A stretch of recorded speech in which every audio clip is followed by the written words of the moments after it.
দর্শক, চাঁদ রাতে ঈদ কেনাকাটার খবর জানাতে সরাসরি যুক্ত হচ্ছেন সিনিয়র করেসপন্ডেন্ট সেলিম মালিক। সেলিম, শেষ মুহূর্তে ঈদের কেনাকাটা কেমন দেখছেন আর দরদাম নিয়ে ক্রেতা বিক্রেতারা কি বলছেন?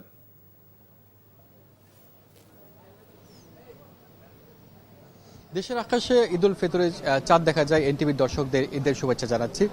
আর নতুন জামা আসলে কাপড় এবং জুতা ছাড়া কিন্তু আসলে ঈদের আনন্দ জমে না।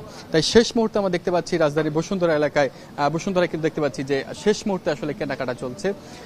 এই মুহূর্তে আসলে তারা শুধু দেখছে না, আসলে শেষের যে কেনাকাটাগুলো, অর্থাৎ আগামীকাল সকালে যেহেতু ঈদের জামাত এবং আগামী কিন্তু আসলে ঈদের উদযাপন করবেন, তো সেক্ষেত্রে তাদের যে বাকি কেনাকাটাগুলো রয়েছে, যেহেতু রমজানের মাঝামাঝি থেকে আসলে কেনাকাটাগুলো শুরু হয়েছে, এখন শেষের যে কেনাকাটা রয়েছে আসলে তারা শেষের যে বাকি কেনাকাটা রয়েছে বা সেগুলো আসলে করছেন।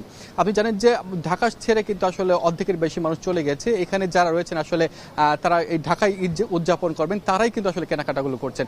এর জন্য কিছুটা ভিড় কম মনে হতে পারে। তবে আজকে আমি যেটি আসলে এখানে এসে দেখতে পেলাম যে ছেলে এবং মেয়েদের মধ্যে কেনাকাটা কিছুটা ভিন্নতা রয়েছে। ছেলেদের মধ্যে কিন্তু পাঞ্জাবির প্রতি বেশি ঝোঁক দেখতে পাচ্ছি, বিশেষ করে ছোট এবং বড় যারা রয়েছেন সবাই কিন্তু আসলে পাঞ্জাবি কিনছেন, কারণ কালকে কিন্তু আসলে ঈদের জামাত, ঈদ জামাতকে কেন্দ্র করে তাদের এই কেনাকাটা।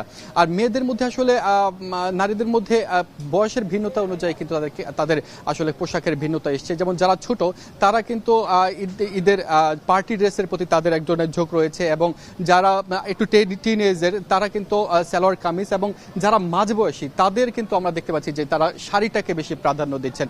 তবে শুধুমাত্র এই কাপড় না, কাপড়ের সাথে কিন্তু জুতো এবং সাথে প্রসাধনী এবং সাথে গয়নার, বিশেষ করে ইমিটেশন গয়না কিন্তু বেশ ভালো বিক্রি হচ্ছে। পাশাপাশি